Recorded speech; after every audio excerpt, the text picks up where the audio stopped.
अस्सलामु अलैकुम वरहमतुल्लाहि वबरकातुहू।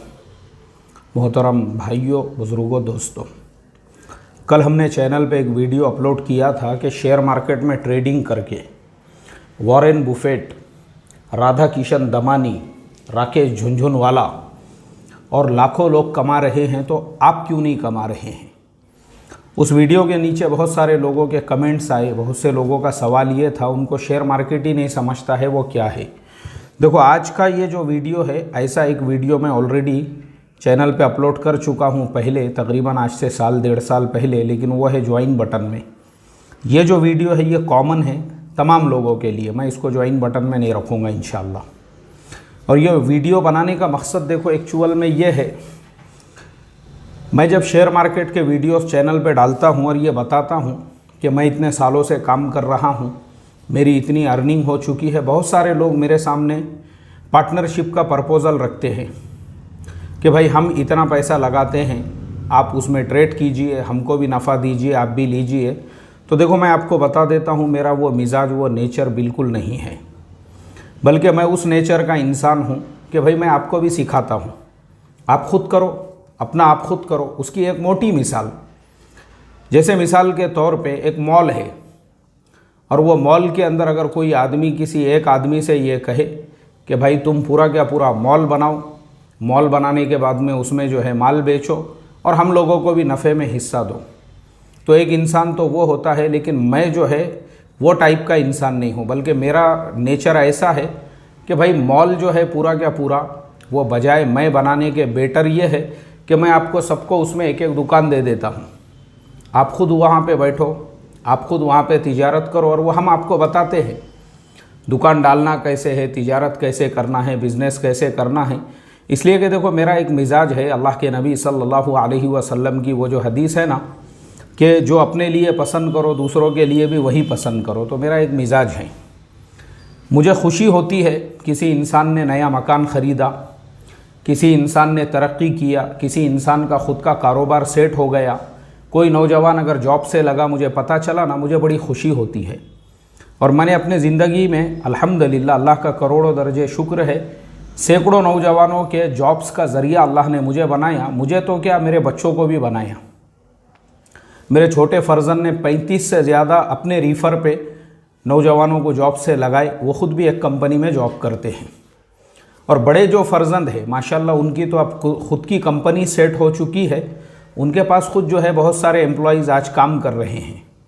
मैं अल्लाह का शुक्र अदा करता हूँ कि ये हमारा ये ख़ानदानी, यानी जिसको आप बोलेंगे ब्लड के अंदर ही ये नेचर है कि लोगों को मोटिवेट करो, लोगों को तरक्की पे पहुँचाओ, लोगों को गाइड करो, लोगों का अच्छा सोचो।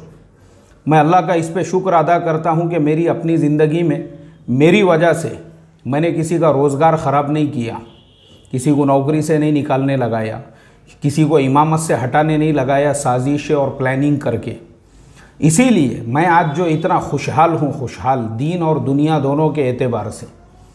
दुनिया की सबसे बड़ी खुशहाली ये है कि मुझे जो है अल्लाह तबारक व तआला ने हाफिज़ कुरान बनाया, दीन की खिदमत के लिए कबूल किया और अल्हम्दुलिल्लाह मेरे ज़रिए से दीनी जो पैगाम है वो हज़ारों लोगों तक पहुँच रहा है। लोग उस पर जब अमल करके मुझे फ़ीडबैक देते हैं, मुझे खुशी होती है।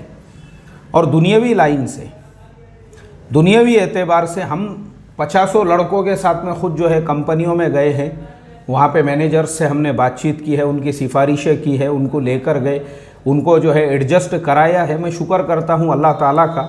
और वैसे ही मैंने जैसे बताया ना, कुछ चीज़ें ब्लड में होती है, जैसे मेरे अपने बेटों का भी मैंने बताया, अल्हम्दुलिल्लाह मैं शुक्र करता हूँ, अल्लाह ने उनको भी दूसरों के तरक्की का ज़रिया बनाया। तो ये कैसा है, दूसरों की खुशी देखकर ख़ुद खुश होने से इंसान को खुशी मिलती है और माशाअल्लाह सुकून मिलता है, आराम मिलता है। मैं उस नेचर का इंसान हूँ। तो इसके लिए मैं ये चाहता हूँ कि लोग बजाय मेरे पास पैसा देने के और मेरे साथ पार्टनरशिप करने के, मैं आपको भी सिखाता हूँ ना, मैं आपको भी बताता हूँ, आप खुद करो, आप खुद करो, आप खुद सीखो। और बहुत सारे लोगों को बताए हैं हमने ऐसा। तो इसके लिए ये इसका आज का पहला लेसन है, पहला सबक है कि पहले सबक में हम ये समझते हैं कि शेयर मार्केट क्या है। और मेरी रिक्वेस्ट है, ये बयान नहीं है मेरा और ना ही कोई तकरीर है, बल्कि ये एक टेक्निकल लेक्चर है। इसमें बहुत सी बातें आपको समझ में नहीं आएंगी, तो उसको डबल 3 मरतबा 4 मरतबा 10 मरतबा सुनो। मैं खुद ऐसा ही करता हूँ, मुझे कोई टेक्निकल चीज़ समझ में नहीं आती है, उसको बार बार रिपीट करता हूँ, बार बार पढ़ता हूँ या बार बार सुनता हूँ ताकि वो समझ में आ सके। ये समझने की बातें हैं। तो सबसे पहले ये समझते हैं कि पुराने ज़माने में, हमारे नबी सल्लल्लाहु अलैहि वसल्लम के ज़माने में अरब के अंदर एक ऐसा रिवाज था कि सारे लोग जो है वो अपना पैसा एक जगह जमा करते थे और फिर वो पैसा, वो जो है उस पैसे को लेकर कुछ लोग मुल्क शाम का सफ़र करते थे। उसमें कुछ सामान तिजारत ख़रीद लेते थे जो मुल्क शाम में नहीं मिलता है, वहाँ ले जाकर उसको बेचते थे, फिर वहाँ और चीज़ें ख़रीदते और बेचते, यानी उसमें रूलिंग चलते रहती थी। उसके बाद में जो है 6 महीने 8 महीने साल भर के बाद वो लोग जब वापस आते थे मक्का की तरफ, तो वो चीज़ें जो मक्का में नहीं मिलती है, जैसे जैतून का तेल है, जैसे जैतून है, इसी तरह से बहुत सारी दवाएं हैं, खुशबुएं हैं वगैरह वगैरह, वो तमाम चीज़ें वहाँ से लेकर आते थे। और मक्का के अंदर चूँकि मीना का बाज़ार वो मशहूर था, तो मीना का जो बाज़ार है, मीना के बाज़ार में उसको लाके फ़रोख्त करते थे। बाज़ औक़ात ऐसा होता कि हज का मौका होता, दुनिया भर के लोग वहाँ पे आते, तो उस टाइम के ऊपर जो है उनका पूरा माल बिक जाया करता था। अब इस तरीक़े से, क्योंकि मक्का जो है वो पूरी दुनिया का एक मरकज़ था, इस वजह से मक्कतुल मुकर्रमा के अंदर, वालेकुम अस्सलाम, एनी एमरजेंसी? ठीक है, थैंक यू सो मच। तो मक्कतुल मुकर्रमा जो है वो पूरी दुनिया का एक सेंटर था, एक मरकज़ था, तो वहाँ पे चीज़ें आराम से बिक जाया करती थी। तो इस तरह से जो है ना, फिर वो लोग क्या करते थे, जो प्रॉफिट का शेयर है, जिसका जितना परसेंटेज होता था वो उसके अंदर तकसीम कर दिया करते थे। तो ये जो सिस्टम है अल्लाह के नबी सल्लल्लाहु अलैहि वसल्लम के ज़माने से लेके आज तक चलता आ रहा है। अब हमारे आज के ज़माने में क्या हो गया, आज से 150-200 साल पहले, 300 साल पहले, जैसे हेनरी फोर्ड, दुनिया की सबसे पहली कार जिस इंसान ने बनाई है उसका नाम है हेनरी फोर्ड। फोर्ड कंपनी तो आपने देखे होंगे, बहुत सारी कारों के ऊपर आजकल लिखा हुआ होता है FORD, फोर्ड। हेनरी फोर्ड सबसे पहली दुनिया के अंदर कार उन्होंने ही बनाई थी, और माशाल्लाह जो है बहुत सारे उन्होंने एक्सपेरिमेंट्स किए, उसके बाद में उनकी कार सक्सेस हो गई। आपको सुन के हैरत होंगी, पहले जो कारें होती थी वो भी जो है ना स्टीम पे चलती थी, जैसे स्टीम के इंजन चलते थे, पहले कारें भी वैसी चला करती थी। खैर उसके अंदर टेक्नोलॉजीज़ बिल्डअप होती गई, डेवलप होती गई। अब ये ऐसे लोगों ने जब छोटा सा कारोबार था उसको बड़ा किया, तो उसके लिए फ़ंड चाहिए, पैसा चाहिए। वो ज़माने में ऐसा होता था कि ये जो यहूदी कौम है दुनिया की सबसे ज़्यादा यानी पैसों के एतबार से, माशी एतबार से सबसे पावरफुल कौम शुमार होती थी। लोग इनसे सूद से पैसा लेते थे, और सूद से पैसा लेने के बाद में जो है इनके पैसे पे तिजारत करते और इनको जो है ब्याज अदा किया करते थे। अब उसके बाद दुनिया में जो है टेक्नोलॉजीज़ का जो ज़माना था, यानी 19वीं और 18वीं जो सदी है, उस सदी के अंदर दुनिया में नई नई टेक्नोलॉजीज़ का वजूद में आने लग गई। और उसके बाद जब 20वीं सदी शुरू हो गई, यानी 1900, जब जो 1900 मुकम्मल हुआ और 1901 के बाद, ये 20वीं सदी इसे कहते हैं, वो जब ज़माना शुरू हुआ तो उस ज़माने के अंदर हम देखते हैं कि ये बड़ी बड़ी जो ईजादात है, जैसे हवाई जहाज़ की ईजाद है, ट्रेनें तो आ चुकी थी लेकिन हमारे भारत देश में ज़्यादा उसका डेवलपमेंट हुआ। फिर जैसे फिल्म लाइन है और कैमरा है और शूटिंग है, ये सारी चीज़ें भी जो है ना, ये सब 20वीं सदी के अंदर, फिर लाइट है, बल्ब है, बहुत सारी चीज़ें। अब ये नई नई चीज़ें जब मार्केट में आने लगी, उसके लिए लोगों को फ़ंड लगने लगा। पैसा कहाँ से लेकर आएंगे? अब पैसे के लिए फिर जो है ना एक सिस्टम वो पहले ही वजूद में आ चुका था कि भाई तमाम लोग इसमें पैसा लगाओ, क्योंकि बैंकों से अगर हम पैसा लेते हैं तो बैंक वालों को सूद देना पड़ेगा। उसके लिए फिर शेयर मार्केट की बुनियाद पड़ी, और जब शेयर मार्केट की बुनियाद पड़ी बाज़ाब्ता तौर पर, उसके जो है ना, तो यानी उसके लिए बाज़ाब्ता तौर पर मुल्कों की गवर्नमेंटों ने ऐसा सिस्टम और निज़ाम बनाया कि भाई अगर किसी कंपनी को फ़ंड जमा करना है, पहले ऐसा ही होता था, जैसे आज हमारे ज़माने में 30,000 लगाओ, महीने के 2,000 रुपये देंगे और आपके पैसों पे हम ये करेंगे वो करेंगे, पहले लोग ऐसा ही करते थे। लेकिन हुकूमतों ने जब देखा कि इसमें बहुत ज़्यादा गड़बड़ें हो रही है और इसके अंदर बहुत ज़्यादा धोखेबाजियाँ हो रही है, तो मुल्कों की गवर्नमेंट ने उसके ऊपर कुछ रिस्ट्रिक्शंस लगाए और बाज़ाब्ता उसके लिए एक सिस्टम और एक निज़ाम बनाया। वो जो सिस्टम बना, वो जो निज़ाम बना पूरी दुनिया में, फिर गवर्नमेंट से किसी कंपनी को अगर फंडिंग जमा करनी है तो वो गवर्नमेंट के पास में जाए, गवर्नमेंट ने जो इदारा बनाया है वहाँ एप्लीकेशन दे, फिर वो उसकी पूरी तहकीकात वगैरह करे, उसके बाद में वो उसको अप्रूवल देते थे और फिर उसके बाद वो लोगों से फंडिंग जमा करके लोगों के उसमें शेयर्स होते थे। अब ज़माना जो है आहिस्ता आहिस्ता आगे बढ़ता रहा और फिर कंप्यूटर का ज़माना आया और कंप्यूटर का ज़माना आने के बाद में एक नया इनकलाब आ गया दुनिया के अंदर।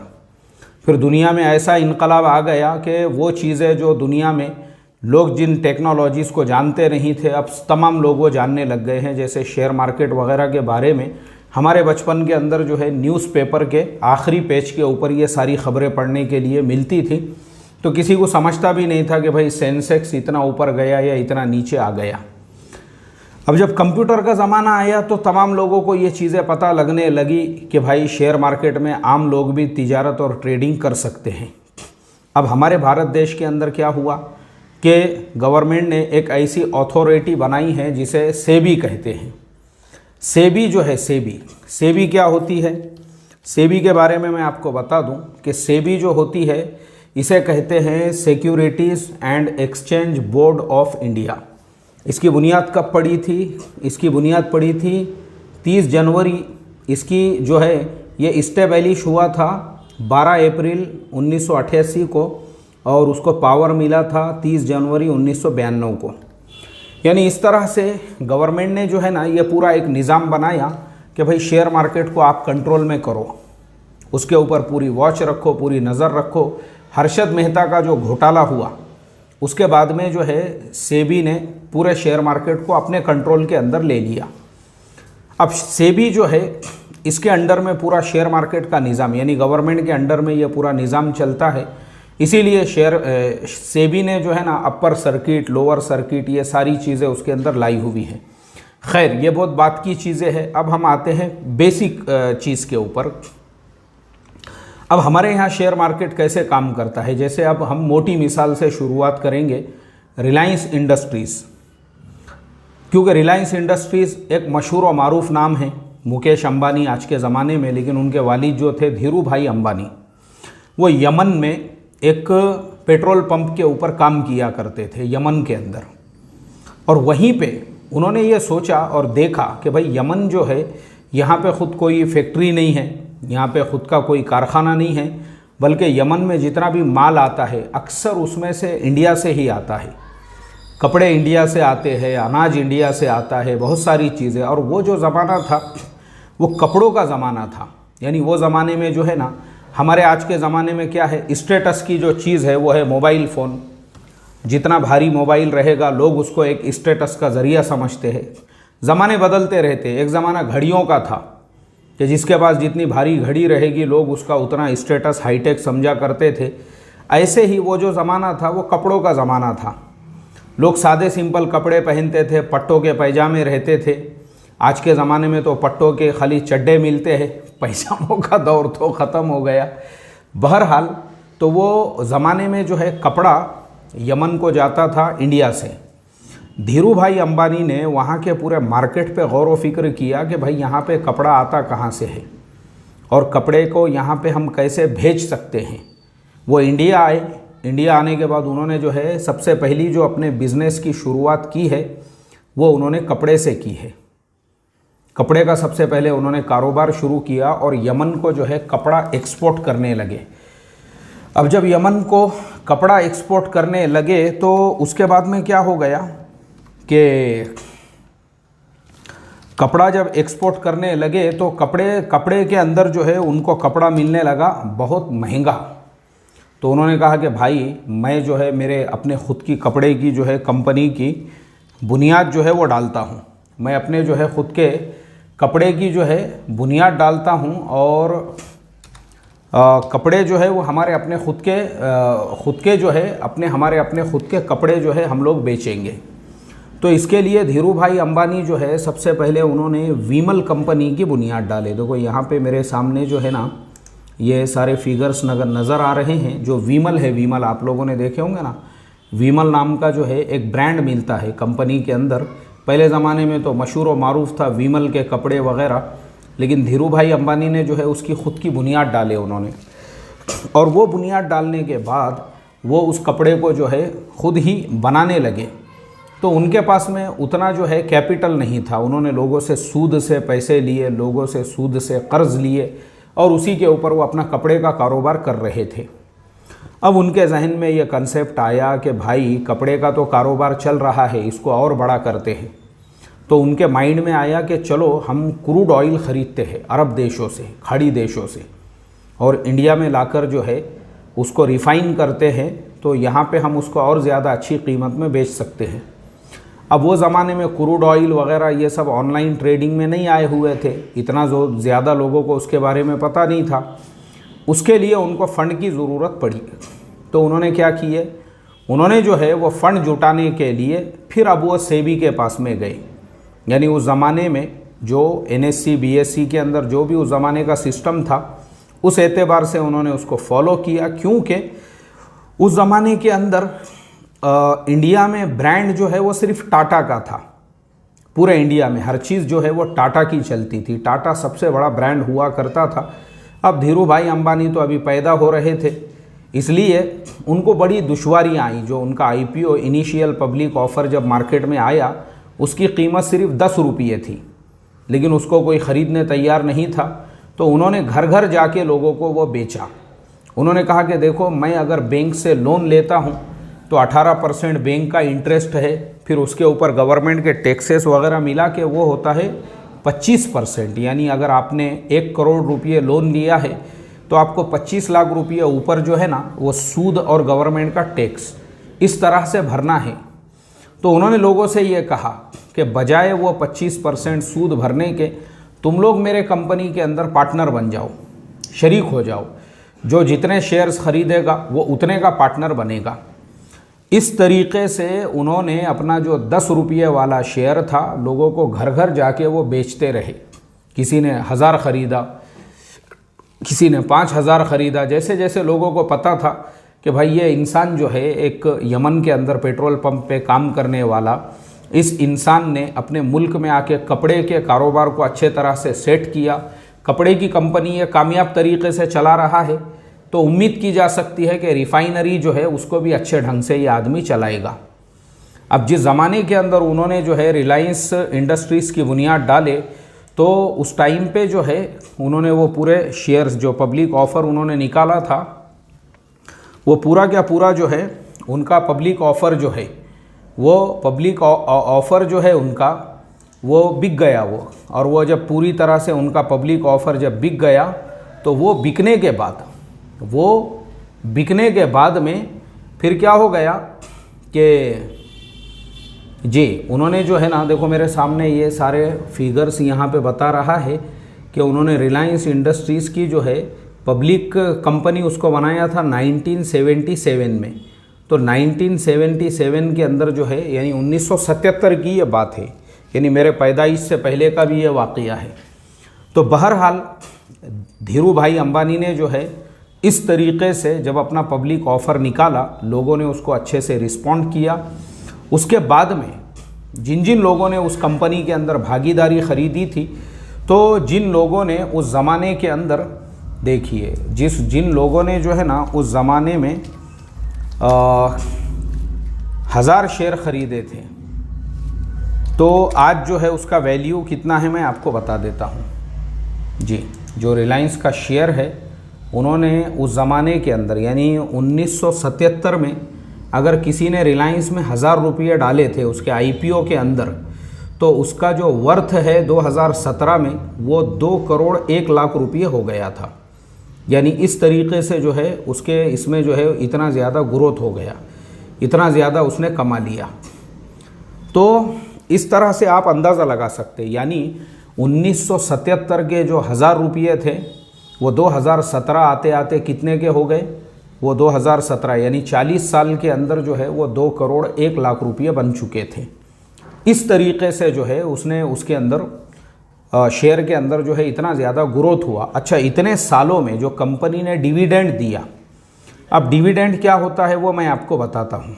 डिविडेंड ये होता है, जैसे अभी रिलायंस इंडस्ट्री का जो फेस वैल्यू है, मिसाल के तौर पे उस ज़माने में उन्होंने 10-10 रुपये के अंदर लोगों को शेयर बांटा था, तो जो भी उसका उन्होंने फेस वैल्यू रखा होगा, क्योंकि फेस वैल्यू बाद में जो है बदलता भी रहता है, जो भी उसका उन्होंने फेस वैल्यू रखा मिसाल के तौर पे अगर उस ज़माने के अंदर, तो जो नफ़ा आता है उसके ऊपर एक डिविडेंड तकसीम होता है। जैसे मैं अब आपको डिविडेंड के लिए एक दूसरे शेयर की मिसाल देता हूँ। जैसे अभी जो है ना एक कंपनी है और 24 जनवरी को जिसके भी अकाउंट में उसका शेयर रहेगा, वो कंपनी का ऐलान है, वो उसको 450% डिविडेंड देने वाली है। तो वो कंपनी का फेस वैल्यू जो है वो है तकरीबन 1 रुपया। आप 4.5% के 450% मतलब 4.5 रुपये जो है वो कंपनी का डिविडेंड मिलने वाला है। शेयर का प्राइस आज जो है उसकी क्लोजिंग है 90 रुपये की। तो पता ये चला, वो कंपनी जो है इलेक्ट्रिसिटी की कंपनी है, तो पता ये चला कि ये जो डिविडेंड है कंपनी हर 3 महीने में एक बार देती है। अब ये जो मैं 90 रुपये वाली कंपनी की मिसाल दे रहा हूँ, तो ये 30 रुपये से 90 रुपये तक आई हुई है। उससे भी पहले 20 रुपये पे उसका शेयर था। अब जब 20 रुपये पे उसका शेयर था तो किसी ने 2 लाख रुपये उसमें डाला होगा। 2 लाख रुपये में उस इंसान को 10,000 शेयर्स मिलेंगे 20 रुपये के भाव से, यानी 20 रुपये के एतबार से। अब 10,000 शेयर्स उस इंसान के पास में हैं। अब वही इंसान 2 लाख उसने सिर्फ लगाए हुए हैं। आज वो शेयर का प्राइस है 90 रुपये। तो उसके जो 2 लाख रुपये थे, अब वो आप खुद हिसाब लगा सकते हैं कि 2 लाख जो है वो 80,000, यानी जब शेयर का प्राइस 80 हुआ तो वो 4 गुना बढ़ गए, यानी 2 लाख के जो है उसके 8 लाख रुपये हो गए। फिर 8 लाख में और 1 लाख रुपये आप जोड़ सकते हैं, यानी उसका हाई जो है वो 110 रुपये तक का था वो शेयर का। अभी जब मैंने देखा तो यानी 5 गुना ज़्यादा बढ़ गए। तो 2 लाख के 10 लाख शेयर प्राइस में बढ़ गए। और उसके अलावा उसके पास में जो 10,000 शेयर्स है उस पर 4.5 रुपये जो डिविडेंड मिलने वाला है। तो पता ये चला कि कंपनी मान लो अगर उसको हर क्वार्टर में 4.5 रुपये का भी डिविडेंड देती है, तो 10,000 जो शेयर्स है उसको 10,000 के ऊपर जो है 45,000 रुपये सिर्फ डिविडेंड के मिल रहे हैं। यानी 45,000 रुपये उसको हर 3 महीने में मिल रहे हैं। एक इंसान ने सिर्फ आज से 2 साल पहले 2 लाख रुपये डाला था, यानी वो शेयर ख़रीदा था। आज वो शेयर का प्राइस 10 लाख रुपये हो चुका है और उसको घर बैठे बैठे जो है 45,000 रुपये जो डिविडेंड है वो बिल्कुल उसके लिए हलाल है, जायज़ है। वो पैसे जो है आराम से वो खर्च कर सकता है। कंपनी इस तरीके से हर 3-3 महीने में उसको डिविडेंड दे रही है। तो ये होता है, कंपनी उसको डिविडेंड क्यों दे रही है? क्योंकि वो उसमें भागीदार है, वो कंपनी में, उसके पास में कंपनी की जो भागीदारी है 10,000 शेयर्स की भागीदारी है, तो वो हिस्सेदार है। तो कंपनी जो उसको डिविडेंड दे रही है वो नफ़ा दे रही है और जो भागीदारी है उसका प्राइस बढ़ते रह रहा है। अब मैं आपको आज के एतबार से उसकी मिसाल देता हूँ। जैसे मिसाल के तौर पर हमारे गांव में, देहात में या एक आम तौर पे एक इंसान ने जो है एक होटल ओपन किया और वो होटल ओपन करने के लिए उसको लग रहे थे 1 लाख रुपये। किसी ने कहा कि भाई मैं 25,000 रुपये देता हूँ और 25% का मैं भागीदार हूँ। बोले अच्छी बात है। अब हर 3 महीने में वो हिसाब करते हैं, तो जिसने 25,000 लगाया था उसके हिस्से में हर 3 महीने में 5,000 10,000 रुपये आ जाते हैं। तो ये है उसका नफ़े में हिस्सेदारी। लेकिन जो 25,000 लगा के वो 25% का हिस्सेदार बना है, अब कोई और आदमी आए और वो ये कहे कि भाई आप इस होटल के अंदर 25% के भागीदार हो, मैं अब इसका भागीदार बनना चाहता हूँ। ठीक है, कोई बात नहीं है, अब तू मुझे 1 लाख रुपये दे और तू भागीदार बन जा। मैं तुझे पेपर वगैरह पे एग्रीमेंट करके दे दूंगा, क्योंकि फ़िलहाल जो भागीदारी है वो मेरी अपनी है, मैं उसका हिस्सेदार हूँ, मैं 25% का जो है उसके अंदर भागीदार हूँ। तो मेरी 25% की जो भागीदारी है वो अगर तुझे चाहिए तो उसके लिए तुझे मुझे 1 लाख रुपये देना पड़ेगा और 1 लाख रुपये दे के मैं बाजू हट जाऊँगा। बाद में फिर वो सारे एग्रीमेंट्स वगैरह करा के देंगे और तुझे जो है 25% का भागीदार बना देंगे। तो ये शरई एतबार से किसी भी किस्म का इसमें गरर नहीं है, किसी भी किस्म का इसमें धोखा नहीं है, बल्कि ये सराहतन हलाल और जायज़ मुआमला है। सेम टू सेम शेयर में ऐसा ही मुआमला होता है। अब मान लो जिस इंसान ने 10,000 शेयर्स ख़रीदा था 2 लाख रुपये देकर। आज उसका प्राइस हो चुका है 100 रुपये और वो ये चाहता है कि भाई मुझे वो बेचना है, मुझे अभी पैसों की ज़रूरत है, मुझे वो 10,000 शेयर्स की भागीदारी हिस्सेदारी अब नहीं चाहिए, मैं किसी और को बेचता हूँ। तो अब जो ख़रीदार है वो 100 रुपये में लेने को तैयार है, जो भागीदारी उसने 20 रुपये में लिया था। अब वो 100 रुपये में लेने के लिए तैयार है। जब वो लेने के लिए तैयार है तो ये बिल्कुल वो भागीदारी उसको 100 रुपये के एतबार से बेचकर आराम से इत्मीनान से अपना पैसा अपने कब्ज़े में लेकर अब आगे का एग्रीमेंट उसके नाम पे गवर्नमेंट ने बना दिया। अब 10,000 शेयर उसके पास में चले गए। ये एकदम साफ साफ मुआमला है जो हमारे यहाँ आम तौर पे होता है। तो शेयर्स के अंदर भी जो है ना ऐसा ही मुआमला होता है। तो अब हम इसमें 2 तरीक़े से नफ़ा कमा सकते हैं। एक तो नफ़ा कमाने का तरीक़ा मैंने जो बताया कि एक इंसान ने आज से 1.5 और 2 साल पहले, मेरे ख्याल से 1.5 साल भी मैंने ज़्यादा बोल दिया, जब वो शेयर का रेट 20 रुपये था जिसका मैं आज आपको बता रहा हूँ। अब उस इंसान ने भागीदारी उस वक्त में जो लिया था, एक तो उसने ऐसे उसको नफ़े में वो शेयर का रेट आज 4 गुना ज़्यादा हो चुका है, 100 रुपये से ऊपर चला गया, तो ये एक अलग एक प्रॉफिट हुआ। और दूसरे कंपनी जो हर 3 महीने में उसको 4.5% का जो डिविडेंड दे रही है वो एक अलग से उसका प्रॉफिट हो गया। इस तरह से वो 2 तरीक़े से कमा रहा है, एकदम हलाल और जायज़ तरीक़े से। तो अब जो है हम लोगों के लिए करने का काम क्या है, जो मैंने आपको शुरू में बताया कि भाई बहुत सारे लोग मेरे सामने ऑफ़र रखते हैं, तो मैंने कहा कि नहीं भाई, मैं ख़ुद तुमको सिखाता हूँ, तुम खुद करो, मेरे साथ भागीदारी मत करो, क्योंकि मेरे पास में उतना टाइम नहीं है। और दूसरी चीज़ ये है कि वो इलीगल है हमारे गवर्नमेंट के कानून के एतबार से, लोगों का पैसा जमा करना और उसके अंदर जो है ट्रेडिंग करना, ये लीगल नहीं है। तो आप खुद करो, हम आपको बताते हैं उसका तरीक़ा। उसका करने का तरीक़ा ये है कि भाई अब जो हमने आपको नीचे लिंक दी है और कल भी हमने आपको बोले थे उस पर अकाउंट ओपन करो। जब आपका अकाउंट ओपन हो जाता है तो उसे कहते हैं ब्रोकर। ब्रोकर मतलब शेयर मार्केट और आपके बीच में जो है वो एक ब्रोकर है, वो एक दलाल है, और वो जो है एक आप दोनों के बीच में का जो है वकील है। अब आप जो भी मुआमला करोगे आप डायरेक्ट NSE या BSE में जाके नहीं कर सकते, आपको उस ब्रोकर के थ्रू ही करना पड़ेगा। अब उसके पास में आपका अकाउंट है तो आप उसके थ्रू ट्रेडिंग करोगे।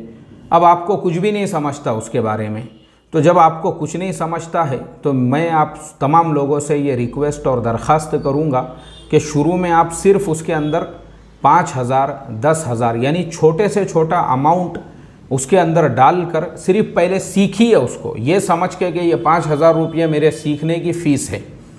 और ऐसे बहुत सारे वीडियोज़ है यूट्यूब के ऊपर जिसमें शेयर मार्केट कैसे करना चाहिए, ट्रेडिंग कैसे करना चाहिए, और किस तरीके से आपने जो है ऑर्डर डालना चाहिए, और कैसे बाय करना चाहिए, कैसे परचेस करना चाहिए, ये तमाम बातें, और कौन सा शेयर वो जो है मजबूत है, कमज़ोर है, किस पे कितना ब्याज है, इंटरेस्ट है, ये सब चीज़ें मैंने जो है मेरे पिछले बहुत सारे वीडियोस के अंदर बताया हुआ हूँ। उसको चेक करने का तरीक़ा जो हमारे ज्वाइन बटन में है, और हमारे ज्वाइन बटन में 185 वीडियोज़ है इससे रिलेटेड। तो अगर आप ज्वाइन बटन को परचेस करते हैं और उसके अंदर के 185 वीडियोस देखते हैं तो उसमें भी आपको बहुत सारी रहबरी, रहनुमाई और गाइडेंस होता है। तो इस तरीके से आप 2,000, 5,000 जिसको बिल्कुल नहीं समझता है वो पहले सीखो, मेरी ये रिक्वेस्ट है, मेरी ये दरख्वास्त है। और तीसरी चीज़, अगर आपके पास में जो पैसा आपके बेटी के शादी का होगा, जो पैसा आपके घर ख़रीदने का होगा, जो आपने हज के लिए रखे होंगे, ये सब पैसे शेयर मार्केट में लगाने के नहीं हैं और ना ही ट्रेडिंग करने के हैं, ना ही अपना धंधा छोड़ के ट्रेडिंग करने के हैं, ना ही अपना कारोबार छोड़कर, ना ही अपना जॉब छोड़कर, बल्कि ये साइड में करने का काम है। जो काम आप कर रहे हो उस काम पे ही आप फोकस दो, बल्कि इसके अंदर जो है रोज़ाना थोड़ा थोड़ा आप सीखते रहो, 2-5 हज़ार रुपये इसके अंदर डालकर। और अगर आप परफेक्ट है, आपको अच्छी तरीके से आता है, तो आप अपने रिस्क पर कीजिए। हमने ये इतना बड़ा जो वीडियो बनाया और ये पूरी इन्फॉर्मेशन और मालूमात आपको दी है, ये सिर्फ़ और सिर्फ एजुकेशनल पर्पस से है, ये सिर्फ लर्निंग के पर्पस से है, ये सिर्फ हमने आपको शरई मसाइल उसके अंदर बताए हैं। हमारा आपको ये इंटेंशन बिल्कुल नहीं है कि हम आप पे प्रेशर डाल रहे हैं कि नहीं आपको भी शेयर मार्केट करना ही पड़ेगा। वो आपके मर्ज़ी की बात है। हम करते हैं, हमने सोचे कि भाई बाकी लोगों को भी हम सिखाए कि जो लोग हमारे से ये कहते हैं कि हमको पार्टनर लो, तो हम पार्टनर किसी को नहीं ले सकते, नहीं किसी के पैसे लेकर उसमें ट्रेड कर सकते, लेकिन आपको हम ज़रूर सिखा सकते हैं कि आप सीखो और आप खुद अपने रिस्क के ऊपर ट्रेडिंग करो, अपने रिस्क पर। अब मैं आपको एक और आगे आने वाली बात बता दूं। अब आपने जो है हमारे नीचे की लिंक पे क्लिक करके अकाउंट ओपन कर दिए। अब क्या होगा, आपको जो है ना बहुत सारे मैसेजेस आना शुरू होंगे, ये शेयर बाय करो, वो सेल करो, टेलीग्राम का जो है एक चैनल बाय परचेस कर दो। ये सब चीज़ों में आपने बिल्कुल नहीं पढ़ना चाहिए। ये तमाम चीज़ों से आपने महफूज रहना चाहिए। ये एसएमएस जो अगर आपको आ रहे हैं, ये बाय करो, ये सेल करो, उस बुनियाद पे कभी भी बाय सेल नहीं करना चाहिए। बल्कि CNBC आवाज़ और जी बिज़नेस, ये 2 हिंदी के जो है चैनल है शेयर मार्केट के, जो मार्केट के साथ में ओपन हो जाते हैं, वो आप देखते रहो। थोड़े दिनों तक देखते रहोगे ना तो आपको खुद समझ में आएगा कि मार्केट में कैसे कारोबार चलता है और किस शेयर के बारे में क्या न्यूज़ वगैरह है। वो बेचारे उसके ऊपर खुद बताते रहते हैं।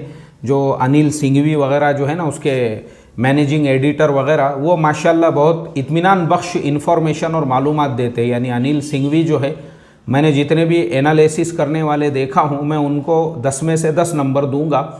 जो चीज़ करना चाहिए तो ही वो आपको बोलेंगे, और अक्सर जो है जहाँ पे ज़रा भी उनको शक शुबा या ख़तरा नज़र आता है, वो फ़ौरन मना करते हैं कि भाई ये काम नहीं करना चाहिए, या ये IPO नहीं लेना चाहिए, या ये शेयर अभी मुझे जो है यहाँ पे ख़तरे की घंटी नज़र आ रही है। तो आप उनको भी फॉलो कर सकते हैं, अनिल सिंघवी जो जी बिज़नेस के मैनेजिंग एडिटर है। इसी तरह से अब आप जो है इक्विटी में कमाने लग जाओगे, यानी आपने थोड़ा सा फंड उसके अंदर डाला है 10-15 हज़ार, अब आपको रोज़ाना जो है थोड़ी बहुत इनकम हो रही है, थोड़ा बहुत आपने शेयर मार्केट सीख लिए, तो फिर आपके अंदर लालच पैदा होगा। जब आपको पता चलेगा कि यार फ्यूचर के अंदर तो 10 रुपये देकर 100 रुपये का माल ख़रीद सकते हैं, 10,000 पे 1 लाख का माल ख़रीदते हैं, ये तो बहुत अच्छी बात है। ऑप्शन में भी ज़्यादा पैसों की ज़रूरत नहीं है।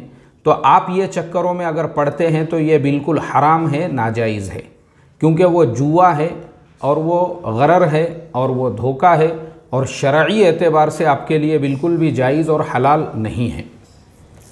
तो इसके लिए ये चीज़ों में मत पड़ो। शुरू में पहले ही मैं आपको आगाह कर रहा हूँ, फ्यूचर हमारे लिए हराम है, ऑप्शन हमारे लिए हराम है, शॉर्ट सेलिंग भी हमारे लिए हराम है कि पहले बेच के बाद में ख़रीदना। जो बुखारी शरीफ की हदीस नंबर 2002 है, अल्लाह के नबी ने फरमाया सल्लल्लाहु अलैहि वसल्लम, हज़रत अब्दुल्लाह इब्न उमर रज़ी अल्लाहु अन्हुमा उसके रावी है कि अल्लाह के नबी ने हमको मना फरमाया किसी भी चीज़ के बेचने से क़ब्ल क़ब्ज़, यानी अपने कंट्रोल में आने से पहले। तो जो चीज़ तुम्हारे पास में नहीं है, तुम पहले शॉर्ट सेलिंग और बाद में बाइंग इस तरह से नहीं कर सकते हो। तो इससे भी अल्लाह के नबी ने मना फरमाया। तो ये तमाम चीज़ों से बचो, और मार्जिन जो है बग़ैर सूद के मिलता है तो जायज़ है, लेकिन मेरा रिकमेंड ये रहेगा कि भाई मार्जिन से आदमी ने बचना चाहिए, इसलिए कि आपका जितना खुद का है, खुद के इसमें ही माल ख़रीदो। अगर शेयर का रेट नीचे भी आ जाता है तो वो माल आपके पास पड़ा रहेगा और एक ना एक दिन वो कवर होगा और फिर प्लस में चला जाएगा। ये चीज़ को आप याद रखो, ये पॉइंट को आप याद रखो। मार्जिन से, शॉर्ट सेलिंग से, फ्यूचर ऑप्शन से अपने आप को बचाओ। ये तमाम चीज़ों से बचते हुए ट्रेड करते रहो। एक वक्त ऐसा आएगा कि फिर जब पूरी ग्रिप आपके हाथ में आएंगी, जैसे साइकिल चलाने वाला बच्चा जब शुरू में इधर गिरता है उधर गिरता है, फिर उसको जब साइकिल चलाना आ जाती है तो दोनों हाथ छोड़कर भी वो साइकिल चलाता है, क्योंकि वो उसका एक्सपर्ट बन जाता है। तो शुरू में थोड़ा अमाउंट डाल के पहले सीखो, और जब आपकी ग्रिप पूरी तरह से कंट्रोल में आ जाए फिर आप बड़ा अमाउंट उसमें डाल सकते हो। फिर आपको बताने की ज़रूरत नहीं, आप मास्टर बन जाओगे उस लाइन के। तो मेरा काम ये था, जो लोग मुझे ऑफ़र कर रहे थे, मैं किसी के साथ काम नहीं करता हूँ, मैं मेरा अपना खुद का काम करता हूँ। और आप लोगों को भी मैंने बताया कि मैं भी आप तमाम लोगों को सिखाऊंगा, तो मैंने आप लोगों को ये पूरा कंसेप्ट समझा दिया हूँ। और आखिरी में ये पूरे वीडियो का पर्पस जो है वो सिर्फ़ और सिर्फ एजुकेशन है और लर्निंग है। तो हमने एजुकेशन और लर्निंग पर्पस के लिए ये वीडियो अपने चैनल पे अपलोड किया। इस वीडियो का पर्पस और मकसद ये बिल्कुल भी नहीं है कि हमने बोले तो इसलिए आप भी शेयर मार्केट में आ जाओ और उसमें ट्रेडिंग शुरू कर दो, बल्कि वो आपके अपने मर्ज़ी की बात है। ये सारी बातें अब हमने आपके सामने रख दिए हुए हैं। तो इसके लिए अब हम लेते हैं आपसे इजाज़त। अब अगर आप लोगों में से किसी का कोई भी सवाल रहे तो मैं जुमा के दिन 9:15 बजे रात में इशा के बाद और इतवार के दिन दोपहर में 2 बजे अपने यूट्यूब चैनल पे लाइव आता हूँ। वहाँ आके आप मेरे से जो है सवालात पूछ सकते हैं। फ़ेस टू फेस हमारी बात होंगी। आप मुझे फ़ोन करोगे, मैं आपका फ़ोन रिसीव नहीं कर पाऊँगा, ना व्हाट्सएप पे रिप्लाई दे सकूँगा। तो इसलिए मैं खुद पहले ही एडवांस में आपसे माज़रत चाहता हूँ। अल्लाह से दुआ करता हूँ, मैंने जो लर्निंग पर्पस के लिए ये वीडियो अपने चैनल पे अपलोड किया, अल्लाह लोगों को ज़्यादा से ज़्यादा इसके ज़रिए से नफ़ा पहुँचाए। अस्सलामु अलैकुम वरहमतुल्लाहि वबरकातुहू।